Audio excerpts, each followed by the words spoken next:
Look, I say it all the time. In some ways, I think the Sixers broke Philadelphia because it's never about today, Jody. It's never about today.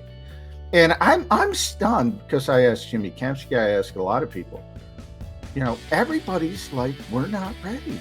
We're not ready. And by we, I don't consider myself part of the Eagles, but you get my point.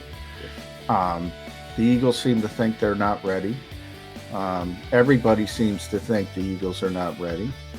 Um, and that becomes a self-fulfilling prophecy if you don't think you're ready. So they're kicking the can down the road. That's the one negative part of this.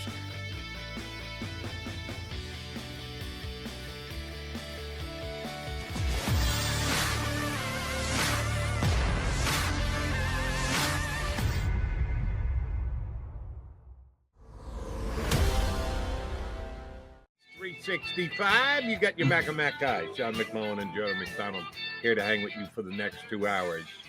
And we've started with an upset. Neither John McMullen nor I have on a black shirt. It's almost a foregone conclusion. One of the two of us is going to have a black shirt on, most often McMullen, but I throw black on every once in a while. We're both going with shades of gray. Is that going to portend what's going to be talked about here on the show today, Johnny Mac? It's possible. It's pretty gray out.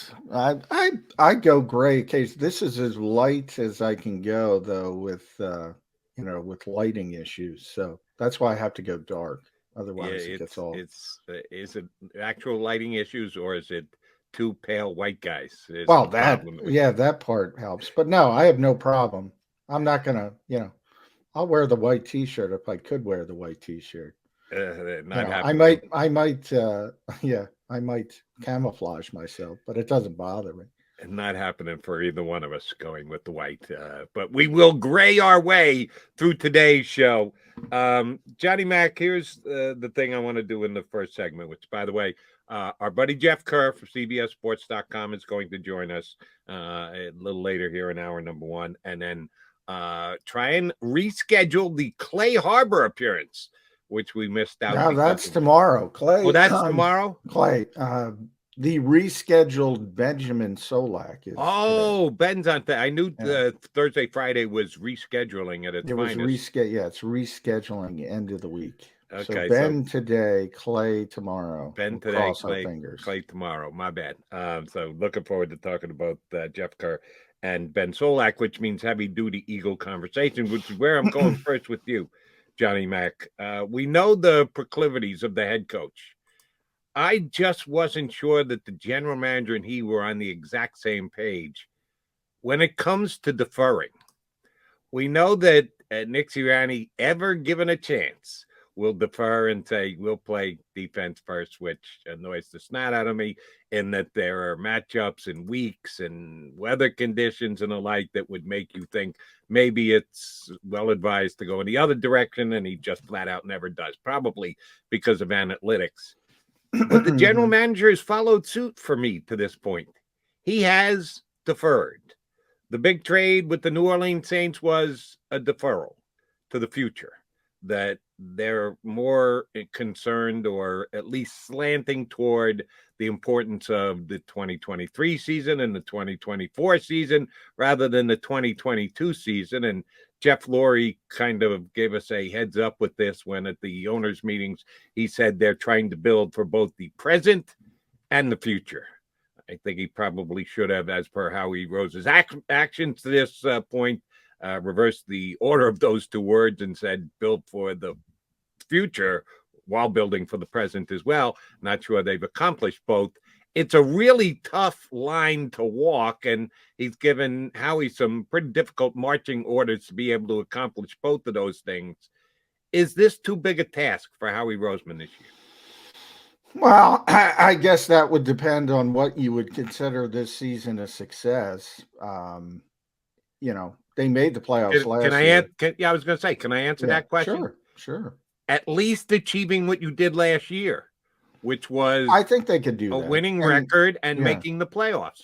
And part of the reason I think they can do that is part of the reason they had a winning record and they made the playoffs last year. They play in the NFC East. They have the second easiest schedule according to the advanced schedule people that we talked about, Warren Sharp among them. So they have an easy schedule again. They're probably not going to get the same kind of luck with the backup quarterbacks. A lot of that was COVID related, and hopefully, although certain parts of the world are not over it and shutting down, but hopefully we're over that from an NFL standpoint. But you never know.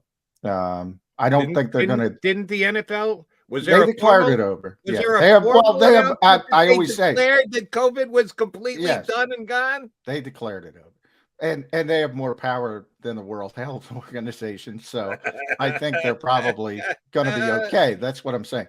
They're not going to get that COVID luck again. But they do have the easy schedule. They do have the easy division. And we talked about it a lot, at least on paper, and it is what it is here in early April.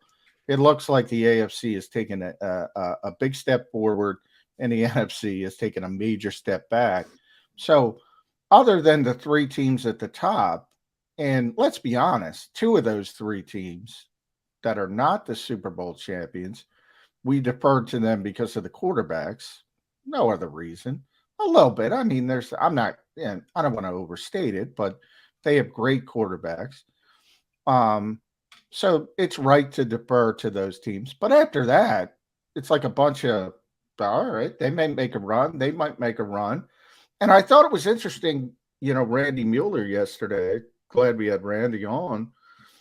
And he kind of framed the trade as, a little bit new school versus some old school. And maybe Mickey Loomis is looking at it as an opportunity to do some things that, we look at that team and say, well, they're not ready. I always joke, we're not ready. We're not ready. To us, we say the Saints don't look ready in the post Sean Payton era, never mind the post Drew Brees era. But, it's kind of that old school, we're going to do the best we can for this season versus the always kicking the can down the road. And look, I say it all the time. In some ways, I think the Sixers broke Philadelphia because it's never about today, Jody. It's never about today. And I'm stunned because I asked Jimmy Kempski, I asked a lot of people, everybody's like, we're not ready. We're not ready. And by we, I don't consider myself part of the Eagles, but you get my point. Yeah. The Eagles seem to think they're not ready. Everybody seems to think the Eagles are not ready. And that becomes a self-fulfilling prophecy if you don't think you're ready. So they're kicking the can down the road. That's the one negative part of this. Not a lot of negatives, but that part of it is a little bit of negative when you talk about that trade. And let me add to the analysis of what the NFC is right now. You mentioned two of the three teams that right now seem to be atop the NFC in people's perceptions. That two of them are there because of the guys that play quarterback for them, aka the Green Bay Packers and Aaron Rodgers, and the Tampa Bay Bucks with the returning Tom Brady. While I certainly agree with you on both the situations and cases that when you've got that kind of quarterback, it just can't be dismissed. But are the Packers better than they were at the end of last season? No. Without Devontae Adams? No. So while they may be ahead of the Eagles and surely were when the season ended, couldn't the Eagles have said, let's go out and be aggressive and try and catch the Green Bay Packers sans Devontae Adams? They could have. They haven't done it yet. I just want to give you a quick quote here from down in Tampa land. We know that Bruce Arians has decided to move into a front office position. I'm well on record as saying I don't think Todd Bowles is a good head coach. I watched him work hands-on with the Jets, and he didn't do anything to wow me. Now, maybe he'll be better situated and certainly got a better roster down there at Tampa, but is he going to lift the Bucs, or is there a possibility for a step back in Tampa because of him? I think that is the case. So if you ask me, I don't think the Bucs are better. I don't think they're as good as they were last year. Are the Eagles missing out on an opportunity to catch teams that, yes, at the end of last year we're better than the Eagles. We got evidence of that because of the game between the Bucs and the Eagles. And yeah, I know Rodgers got picked off, but he's still Aaron Rodgers, and they had the best record during the regular season. Are the Eagles missing an opportunity because some of those teams that we've already got penciled in ahead of them might not be as good as they were? Look, I'm on record. I think they are missing out on an opportunity. I say it all the time. If you're going to sit here, and certain fans have told me over the years, I knew they were going to be a good team in 2017. I say, no, you didn't. No, you didn't, because none of us did. About there was the Carolina game where I started to say, Same here. wow, this team's pretty good. Nobody knew it. Nobody knew it was coming. In a similar situation here. Here's how I'll phrase it. If you put Aaron Rodgers on this team and just change rosters with the quarterback, who do you think's better? Philadelphia or Green Bay? Even with their to be determined wide receiver room, you would certainly rank the Eagles ahead of the Packers. Same thing with Tom Brady in Tampa. If you switch the rosters but put Tom Brady on, this is a better team. I don't get this mentality of we don't have this, we don't have that, we don't have this. Every team in the NFL, even the really good teams in the AFC, have holes that they need to fill, and they have to. You can't have a superstar at every position. I don't get this mentality, Jody. I don't get it. Now, it's hard to get the superstar quarterback. We know that the Eagles have been trying to do it with Russell Wilson, Deshaun Watson. Now they're trying to kick the can down the road again. So I'm not saying that part of the equation is easy. That part of the equation is really, really difficult. But we've seen teams, look, the number one seed in the mighty AFC last year was Tennessee. They didn't finish the job, obviously. But they got to that point with Ryan Tannehill in a good running game and some smart defense and all the other stuff. I always talk about the path. You want to make the path as large as possible. You want to make the margin of error as large as possible. Doesn't mean you can't win with the margin of error lesser. And I think, if that was a really close game, Tennessee-Cincinnati, who knows if they win that game? Who knows? It's a different narrative. But they were a good team. They were a good team. A number one seed in the NFL in either conference means you're a pretty good team in that particular year. So there are other avenues to win than not having the superstar quarterback. It's not as easy. I'll grantfully admit that. But, yeah, I'm surprised the Eagles have taken this, we're building and this is another woe is me year. I'm a little surprised by that, to be honest. A couple of things. Man, you and I have never talked about, we have very little and not specific enough about the 2017 season leading to the Eagles Super Bowl championship. Damn, I was on the exact same page as you. I remember that game against Carolina. And that was the game where I said, wow, they're better than I thought. Maybe they can do something in the postseason this year. That was a Thursday night game. Yeah. And my wife asked me early in the day, listen, you want to go out and grab some dinner on Thursday night? We got a place over here in Jersey we like to go to that plays Quizzo on Thursday night. And we go once a month somewhere thereabouts just to go and have some fun. So my daughter came home from Philly and we went out that night.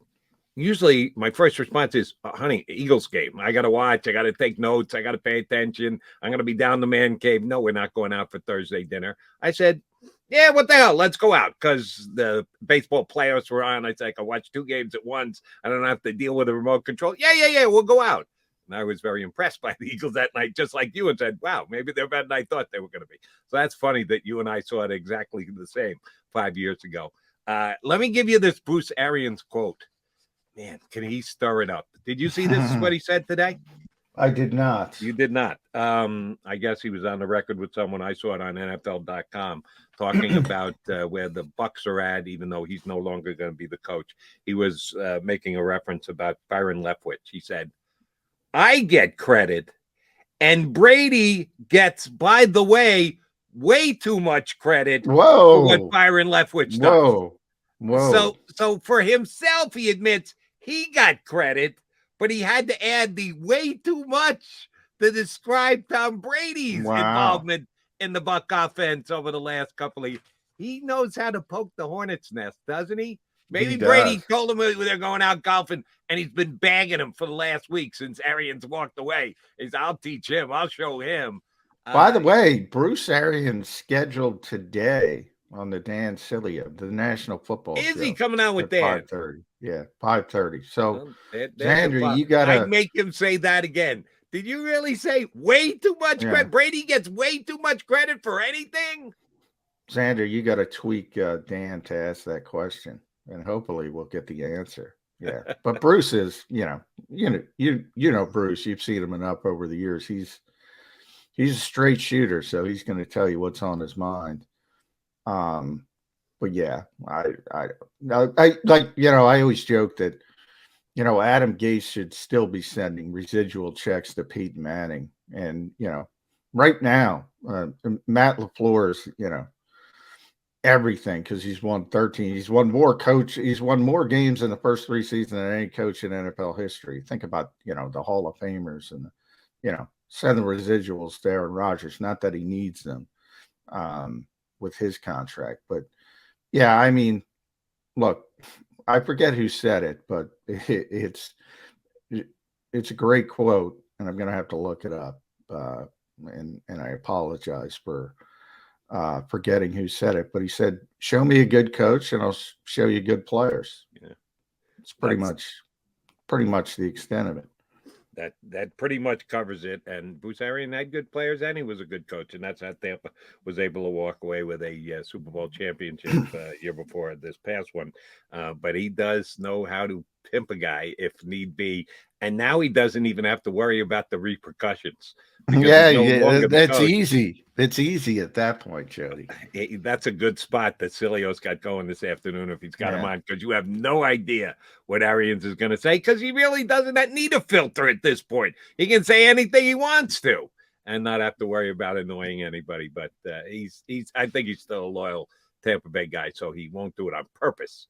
But if you ask him enough questions, he might do it by accident. Yeah, sometimes the real just comes out, Jody. It just comes out.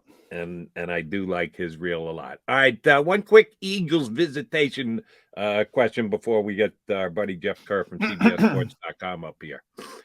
Eagles supposedly had a visit yesterday from Matt Corral, quarterback of Ole Miss, who's a player I like.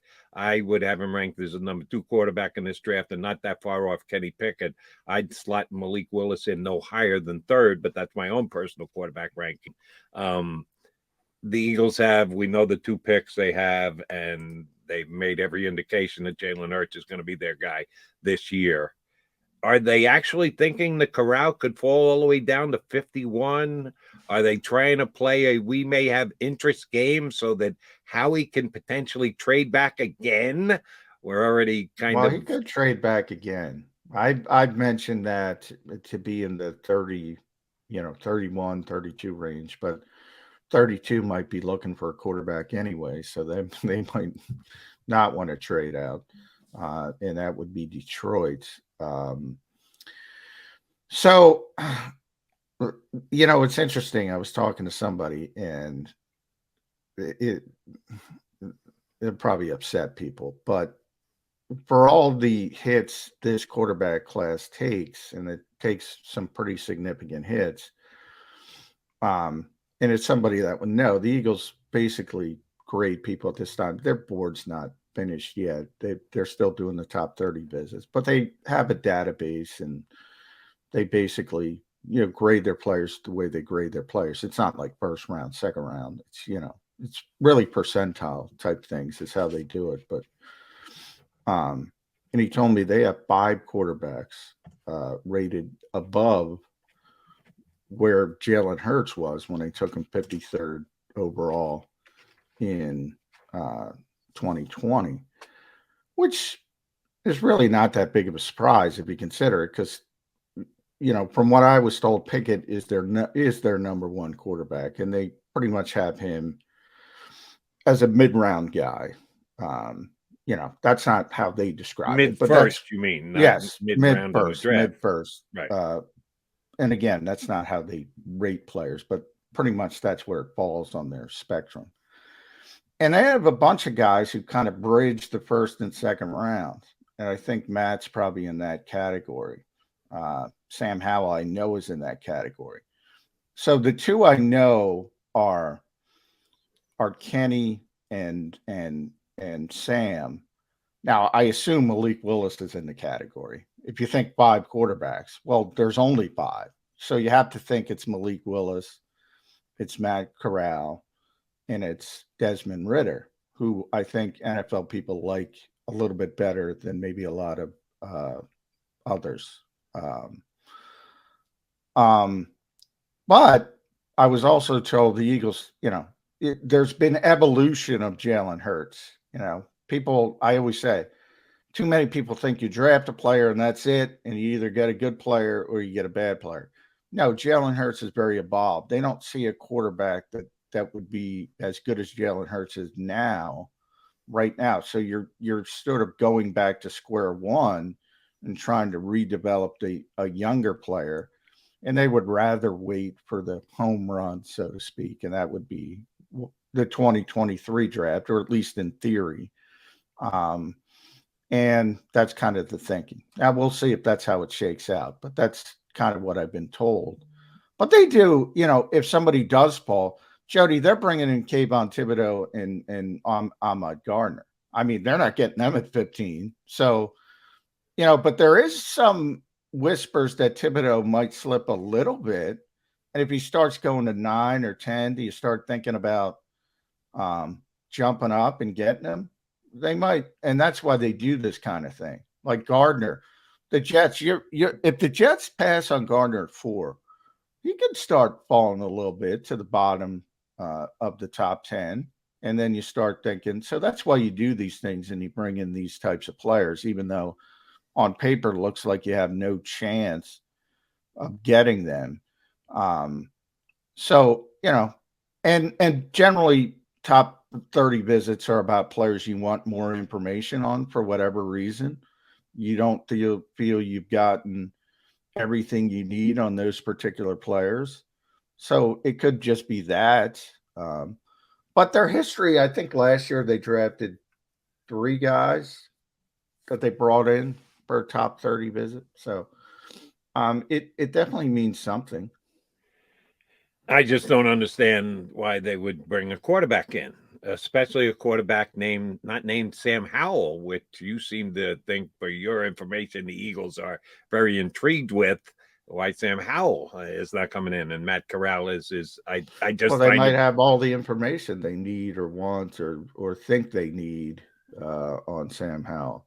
Okay. They may not. He may be coming in. They have 30 visits. I think about 9 or 10 have been reported. So there's still a bunch more. He might be in that category. But, again, generally when you bring in guys and sometimes you like a guy so much. And by the way, I'm not trying to say this about Sam Howell because I don't think they're drafting Sam Howell any longer. But sometimes you like a guy so much, you don't want to bring him in for the reason that you don't want to put up any antennae around the rest of the league that, they might be looking at so-and-so at 15 and they got him in on a top 30 visit. And you just say, let's pretend we have no interest and hope that particular player falls to you. So there's a lot of strategy involved. There's a lot of, to be honest, there's a lot of, misinformation, paranoia, I guess is what I'm trying to say. And yeah, there's a ton of misinformation, but just because they bring in one player to position, don't bring in another player, doesn't necessarily mean what you think it could mean. Okay, but you did just say you don't think now they're drafting Sam I don't think Howell. they're drafting a quarterback now. A quarterback, period. Doesn't matter how. Well, they might draft a third-day quarterback as a develop. Yeah. I mean, one of the top 5. I don't think they're drafting a quarterback now. I think that's what that trade was about. That was a clear signal that, okay, we're going to kick the can down the road and wait for Bryce Young and C.J. Stroud and Phil Jerkovich and anybody else who jumps up next year. I do agree with you there. I'm just trying to figure it out as per the fact that you have a finite number of visits. If you can bring as many people in as you want, and you can get extra information for down the road when they become free agents or trade, well, then that would make a ton of sense. But I would think, since it is a finite number of only 30, that you would like to get guys in that you really think you have a chance to get your hands on in the draft. Well, coming you up want to play that weeks. stuff, but and you know, if he did last to 51, well then yeah, I think they might draft him, but I don't think he's last in the 51. So there's all that stuff too, and that's why I brought up Thibodeau and Gardner, because they're bringing them in, and in theory, they don't have a chance to get either of those players. But you still want to do certain certain due diligence in case, and it's happened in the past where players have fallen for different reasons, and you want to be ready. You don't want to be in the Andre Dillard situation where he fell and the Eagles didn't do their due diligence and they said, hey, that's a really good player. Let's go up and trade for him. So it can work both ways, Jody. By the way, is Andre Dillard still on the Eagles, or have they traded him yet? Still on the Eagles. Still on Keep the an eye Eagles? on draft weekend. He might go day 3. That's when he could be moved. All right, John McMullen, Jody McDonald. We are your Birds 365 guys. We got one of our homies next. You see him filling in for JM when he's out of his big chair. You read him all the time on CBSSports.com. NFL writer Jeff Kerr joins us next here on Birds 365.